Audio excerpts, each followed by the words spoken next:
It's no reason to become alarmed, and we hope you enjoy the rest of your flight. By the way, is there anyone on board who knows how to fly a plane? What is that old commercial? Ba ba ba da da da. Wouldn't you like to be about a two? No. What is it from? Wouldn't you like to be a pepper? Oh, it's to be a pepper. You know, I hate that soft drink. I've never liked it, but their commercials are pretty cool. Hey, everybody. Welcome to Avoiding Real Estate Turbulence Podcast. This is your pilot, Jon Lafferty with Century 21 Town and Country. And co-pilot, Tony Abate with Ross Mortgage, and we are your real estate pilots. I do like Dr. Pepper, by the way, just so you know. Hate the commercial. I'm on the polar opposite of you. Our job is to be a real estate advocate and also make sure you're educated about the buying and selling process. We'll keep you informed throughout until we get you safely closed. In a real estate transaction, there are many reasons why you can encounter turbulence. Today, we are going to talk about, well, I guess government oversight and how it can help you in this discussion today. Yeah, this is an interesting topic. You know, it's really ebbed and flowed since before the recession, and then through this recession, and then back out of the recession. And I think what interested me about this topic, Tony, I was came across a law that was passed in Canada back in 2016, and the reason for it was because in Toronto and in Vancouver, housing prices were out of control. They were appreciating at such a rapid rate that people were getting priced out of the market. And so this was their attempt to try and adjust to make a change so that people weren't buying above their means and setting themselves up for failure. So one of the first things that they did was they said, hey, if you're a first-time home buyer, and let's say the interest rate is 3.5, well, whatever you qualify at 3.5, you have to be able to qualify at 4.5. Okay. And if you can't qualify at 4.5 for that, well, what do you qualify at 4.5 for? And whatever that number is, that's what you qualify for. So apparently the Canadian government, in all their wisdom, said, hey, this program is working fantastic. So why don't we just make it the law for everybody, for any house that they want to buy? Yeah. So in the secondary mortgage market, or I'm sorry, not the secondary mortgage market, but in the buy-up market where people are selling that first home or that next home to buy a bigger home or something that is in a better area, now they have to go through the same test. I can buy a $600,000 house at 3.5%. What are you able to buy at 4.5%? Not $600,000 house. Right. Now my purchasing power is only maybe $500,000. Well, crap. I can't buy in the area that I want to buy in. So where the heck's my incentive to move? There isn't one anymore. Sure. I might as well just stay put. I'm kind of happy with my house. And so we'll just stay put and not sell. And so it's created an arbitrary shortage of inventory now because people aren't moving up, and you've got the high-end houses that are sitting longer and can't sell. So what's happening? It's forcing prices to come down. Oh, man. Unintended consequences. Unintended consequences. Yeah. So it's interesting, sort of the opposite of what's been going on here, right? Where, people are afraid to move because they don't see anything that they like at the higher end or at the higher price range, or maybe even taking a step down into a smaller home, or right sizing, as some like to say. So you have a lot of people who have empty nesters who are in 2,000, 3,000, 4,000 square foot house, 3, 4, 5 bedroom homes. All the kids are gone. They moved out. They're married. They're in college. They're on their own, and they don't want to sell. Why would I sell and buy something that I either A, don't want, or B, have to find something that's maybe equivalent of what I currently own, and I don't want that, so I'll just stay put. Yeah, what's the point? If you're not getting a benefit, why go through the emotional roller coaster, the expenses, the whole thing, if it feels lateral? Yeah, what's the point? Yeah. So Canada is watching out for its citizens, whether they want to be watched out for or not, is kind of how that works, huh? Yeah, so you can see, if you back up and look at it from 30,000 feet, the intention was to stop appreciation from pricing everybody out of the market And the unintended consequence was yeah. people aren't moving anymore. They just hit the brakes. They can't afford to buy what they normally would be able to afford to buy. Yeah.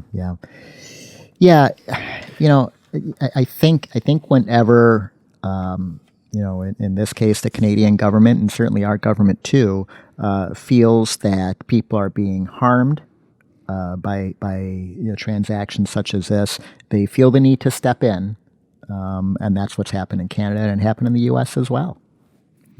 Yeah, so here's something that the Canadian government does with the good intention in the outset.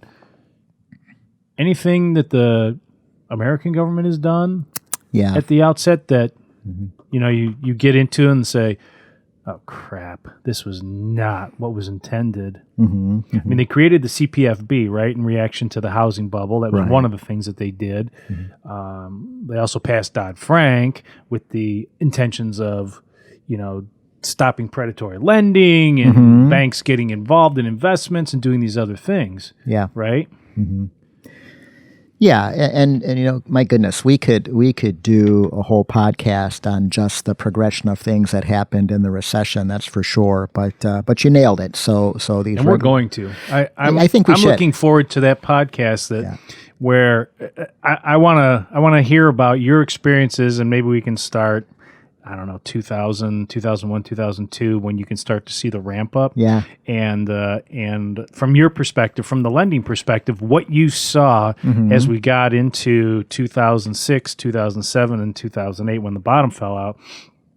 And boy, I saw a lot going up to that too. It was some pretty crazy times. There was money laying all over the place and being thrown around everywhere. That's going to be a colorful podcast, John. I mean, it was a crazy race to the bottom on a lot of levels, and boy, you talk about some unintended consequences along the way. It was quite a ride. I felt like a rock star during that time. Sex, drugs, and rock and roll. That's what was going on in real estate and lending at that time. It seemed like. Sure. Yep. No doubt about it. So because of the recession, because of lending practices, the U.S. government also got into some guardrails, some checks and balances, whatever you want to call it, through the CFPB, and which has been renamed. But the regulatory body said, you know what, we need to put some curbs in here to prevent certain lending practices. So what happened, and this happened in January of 2013, there were a couple things put into place. One was called the ability to repay rules, and that dovetailed into what was defined as a qualified mortgage. The whole intent was to put regulations in place really to stop some careless lending practices that were going into the recession. And I'm not an advocate of regulation for regulation's sake, but I would be the first to say that things were really out of control from a lending perspective prior to all this, and there needed to be something in place. What's really hard, in my opinion, is for regulations to be put into place that are going to provide the adequate protections, but are applied fairly to everybody. I mean, everyone's financial situation is so darn different. It's difficult to have a filter that's put into place that, number one, accomplishes the goal, which keeps people out of financial trouble, but then also treats everybody fairly. So what Canada did is that they applied an arbitrary indexed rate, if you will, that says, well, even though the rate is at 3, we're going to qualify you as if it's at 4. And the intent is just to apply some cushion that keeps people from over borrowing. Where 4 came from, or where a 1% index came from, is unknown, and arguably it's arbitrary. I mean, why does somebody decide that? Well, it's a risk at 3%, but it's safe at 4%. Why not 3.5? Why not 4.5? It's just a number that's pulled out of the air, really. But it allows the parties to say, hey, we're doing something. We've done something, and we've got your back. Good, right, bad, or indifferent, who's to say? Our regulators here in the States did something a little different. They took an approach that says we need to really just make sure that lenders are doing, at least in the regulator's mind, best practices before approving loans. And so these ability to repay rules were set out to accomplish that. So the ability to repay, it protects consumers from risky lending practices that certainly contributed to the real estate downturn and the recession. What would be an example of a risky lending? Sure. What would be an example of that? Yeah. Well, there's a few. Probably the one that is most egregious and most known is when lenders were doing loans without any income verification to be had. The rationale was, well, hey, based on a person's credit score, maybe based on a person's down payment, we don't need to verify, and we don't really care what that income of that person is. Sounds a little crazy, but that was the rationale at the time. And then what happened is, lenders would get into a horse race as to who could get a little more aggressive with that approach, because you could arguably say, if somebody is making a 30, 40, 50% down payment, and they've got stellar credit, yeah, on many levels, what they're earning is not really an element of that risk evaluation. There's already a lot of built-in protection there. But then what happens is that, lender says, well, I'll do this at 40% down with a 760 credit score. Well, and the competitor says, well, you know what, I'll do it at 30% down with a 720 credit score.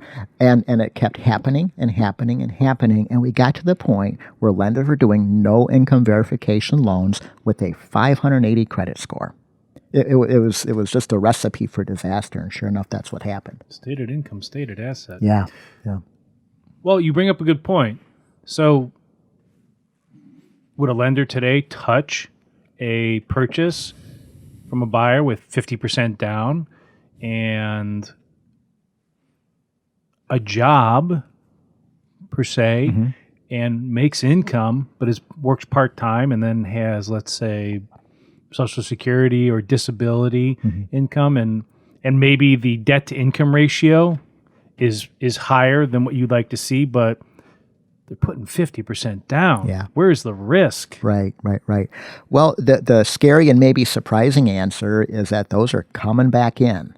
And let's continue on down the path of that ability to repay rule, and because there's a couple of elements that come into play. So what the regulators decided is that lenders have to follow these ability to repay rules, which in essence basically said you need to verify sufficient income, you need to verify sufficient assets, the debt load can't exceed a certain percentage, et cetera, all really common sense things when you get right down to it. And then they went on to say, if you do those things, then that mortgage is considered a qualified mortgage, or a QM that you often see it abbreviated as. And if you're doing that qualified mortgage, you as the lender are protected against liability if that person goes into default. So let's explain that, flesh that out. Sure. So what do you mean by that? Do you mean, hey, if that loan defaults, you as the lender don't have to buy it back, or don't have to pay a penalty because it fails? Well, no, it's more so you can't be held accountable for running afoul of the ability to pay rules. And so the regulators can't say, look, we're going to sanction you, we're going to penalize you, we're going to take action against you because you did this loan outside of the rules. If you did it within in those rules and the loan goes into default, all those remedies still come into play. There's foreclosure, there's a lender who might have to buy a loan back, but the regulators can't say you're coloring outside of the lines, we're going to fine you or sanction you or something like that, because you closed what was defined as a qualified mortgage. Okay, now fast forward. So let me kind of give a short explanation on that. It didn't say that lenders could not do them. It just said that lenders could not do them and still throw that into the bucket of what was called a qualified mortgage. Okay, so now as the economy has improved, administration has changed, et cetera, what some lenders have chosen to do is say, you know what, we feel that a 50% down loan and a high credit score and no income verification is an appropriate lending risk, and therefore we'll do that loan with the knowledge that that loan will not be classified as a qualified mortgage. So lenders do kind of expose themselves to some risk that the regulators might say, hey, you know what, you've done some egregious things and we're going to come and get you. But their conclusion is, we vetted this product thoroughly enough to we feel that the risk level is appropriate. And there's thresholds. If your default level is below a certain level and you've done certain things to ensure that it's been handled properly, then you're okay. But it's lender. Here's what it is in a nutshell. Lenders are choosing to take on additional risk because of where the economy is and because of where certain rules are right now, even though they won't have that QM protection, as it's called. And obviously, the more risk that they take, the more riskier a loan is per se, the higher the return on it, right? Correct. Because you're charging a higher interest rate to that borrower. Yeah, now putting some perspective here, this bucket of loans that are what would be called non-QM loans that are out there right now, it's a fraction of what was out there going into the recession. And I will say, that lenders overall are being far more careful with that kind of thing. But it is telling that lenders have gotten back into that where such loans were absolutely unavailable in the years coming out of the recession, and for good reasons. Lenders got their clocks cleaned with defaults on carelessly underwritten loans that fell into that category. Can we just talk a minute about how loans are packaged and sold, and are grades put to them? So this is an A portfolio, this is a B portfolio of loans, and we're going to sell it for this. So the high end portfolios that you put together are highly unlikely to default. That's why they're all A paper. So therefore, you can charge a premium when you sell those, and then as you get to the ones that are more likely to have issues, that goes down the line. Now, those obviously have a higher return for whoever purchases that because of the interest rate being charged, but the person who's selling that package is going to get a lower return, right, because of the risk involved for the person buying? Well, higher risk, higher return is what typically happens, and the answer is yes and no. So right now, no secret, the predominant purchasers of loans are Fannie Mae and Freddie Mac, and they have the Bible of rules and underwriting and all the things that have to be done in order to close what would be considered a conforming loan. And provided that those guidelines are met, those loans are then sold to Fannie and Freddie Mac at whatever the market will bear, which fluctuates with interest rates. What used to be around is another secondary market made up predominantly of investment houses, Merrill Lynch, etc., many of which are gone now post-recession. Lehman Brothers? Exactly. And the way that worked is when you had this bucket of loans that were not purchasable by Fannie and Freddie, you remember the term Alt-A, Alternative A paper as it was called, there would be rating services such as Moody's that will say this bucket of loans has this type of a credit grade and therefore its value is X, and its risk level is X. And so the layman's of the world would look at that and say, well, hey, it's throwing off a rate of whatever, 7%, 8%, etc. That's valuable, so we'll pay for that bucket of loans. The problem is that the Moody's of the world got a little sloppy, and loans that were fell into that bucket covered a much larger spectrum of risk than what that credit rating would lead a person to believe. So right now, John, there's a great deal of sale going on to Fannie Mae and Freddie Mac and Ginnie Mae for the government loans, but there's not much of a secondary market for this newest batch of Alt-A loans that are coming back into the fray. Basically, a lender makes that offering, and then they're going to keep that. And the reason is that it became a known conclusion that there was really no real effective way to rate those Alt-A loans. And so there just isn't a market for it like there used to be. So banks and lenders are doing those loans, but they're doing those with the intent of, we're probably going to hold on to those loans and not market them to a secondary market such as a layman. Do you see a point down the road where banks rating services actually get hyper-focused in specific areas, really micro-focused? So, for instance, let's just take somebody who lives in West Virginia, just as a random thing, and they work in the coal industry. They're a coal miner, and they have good credit. They're putting money down to buy the house. Got a good interest rate from that bank. This bank turns around and says, "Hey, we want to sell these loans from all these people here. Do you see a point down the road where a rating service may say, West Virginia, coal, dying industry, boy, inherent risk involved here if we sell these loans as A paper." Right. Yeah. Or in Florida with all the hurricanes and everything, Sure. anybody that's along that coast, right, with all the hurricanes happening, up and down the eastern seaboard, in fact. I mean, do you see a point where those loans for anybody that buys a home up and down there could be affected and no longer A paper, no matter what their credit score is or how much they're putting down? They're in the path of hurricanes, so there's going to be damage to that house and that asset eventually. We can't rate those A paper anymore. Right. Yeah, that's a great question, and thank you. So I'm fast forwarding into the future, but my prediction is no. I don't see that happening, and I will give a caveat and say that my success rate on predictions maybe runs 50-50, and that's about it.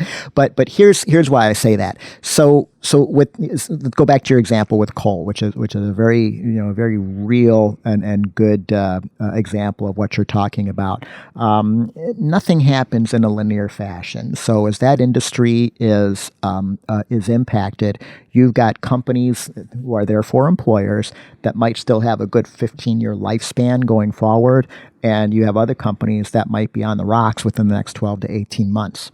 So, I would say that type of a conclusion might be a little bit macro in order for our industry or the rating industry to say, well, we're just not going to touch anything that meets that criteria.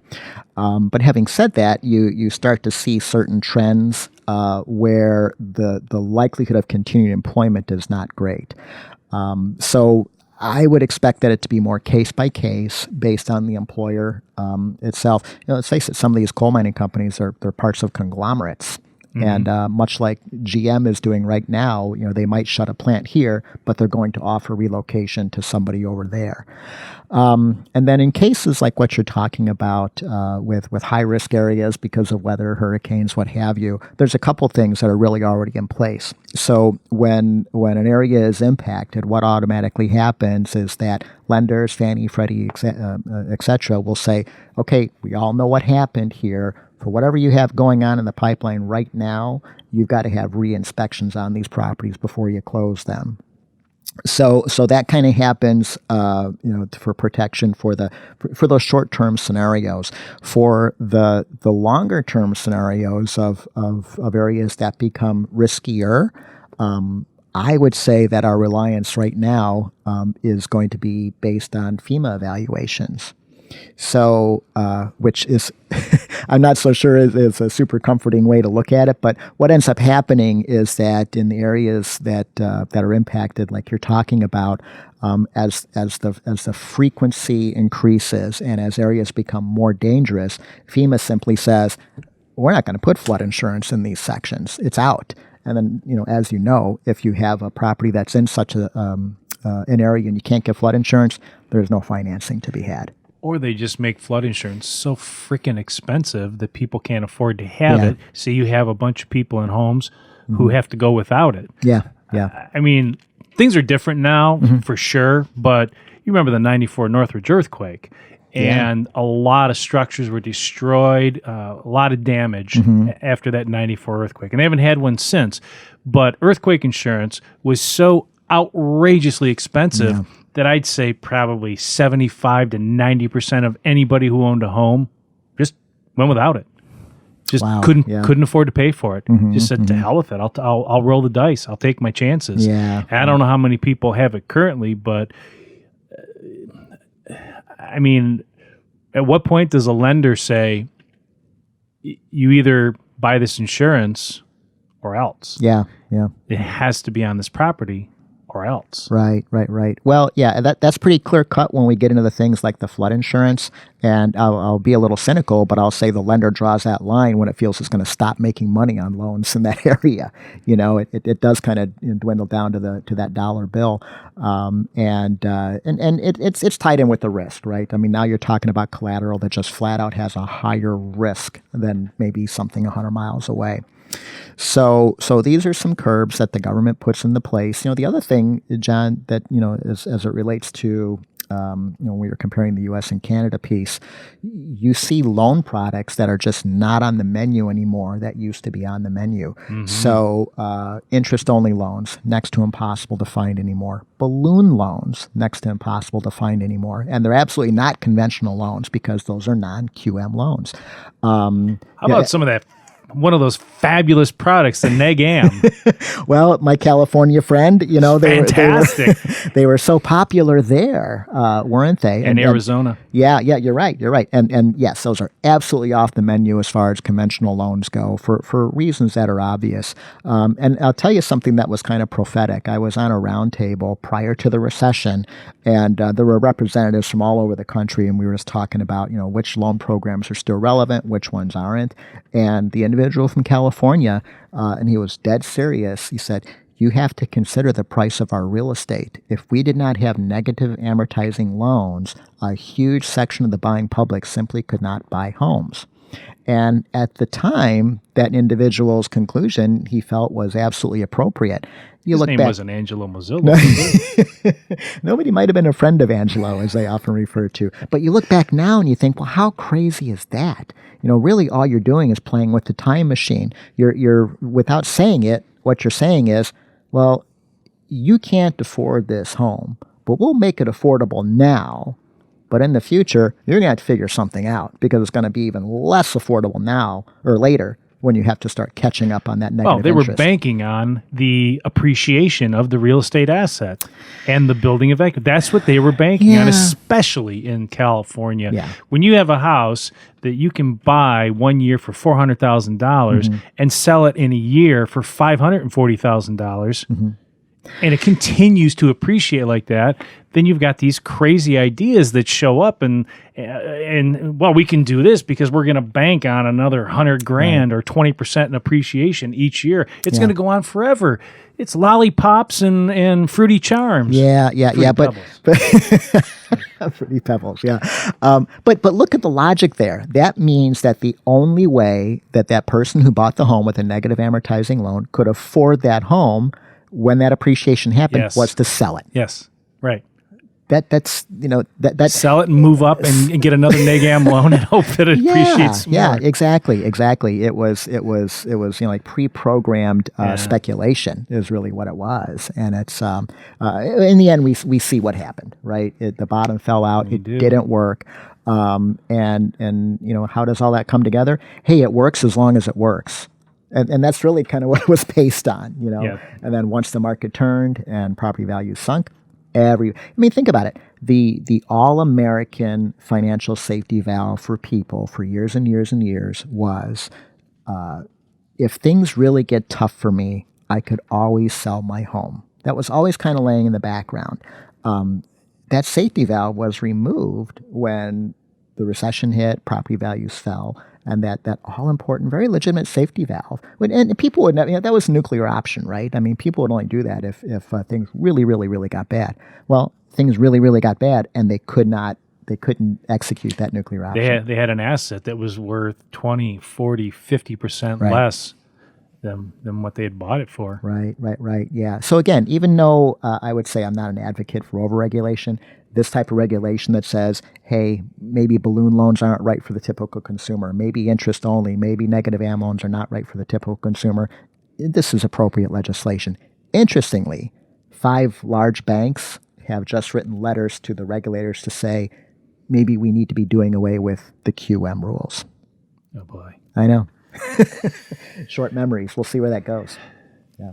We seem to have short memories. Yeah, for sure. Yeah. Well, I think this was fun to talk about. I think there's a place for regulation, and I think it's there for a reason. Is you and I talking about this has I think shown. And then you've got the example of the Great White North, where you can go, your intentions can be good, but you take it a step too far and you can stymie the entire market. Mm-hmm. Right. When you especially, I can't speak for Canada, but goodness, in the United States, the real estate is such a huge part of GDP. And you start poking at that with regulation that impacts the natural ebb and flow. Boy, that gets a little dangerous. Yeah. Agree 100%. Yeah. All right, good topic. Yeah, thanks. Hey, thanks for fleshing that out. It was really interesting. Yeah, absolutely. Oh, I'm on the wrong page. Uh-oh. Hey, thanks for listening to Avoiding Real Estate Turbulence podcast. If you'd be so kind as to subscribe, review, rate, we would appreciate it. Please share with your friends, family, and coworkers. You can find us on Apple Podcasts, Google Podcasts, and Spotify. And coming soon, we'll have a landing page where you can find all of our podcasts together in one spot. That is coming soon. Thanks for listening. Have a great day.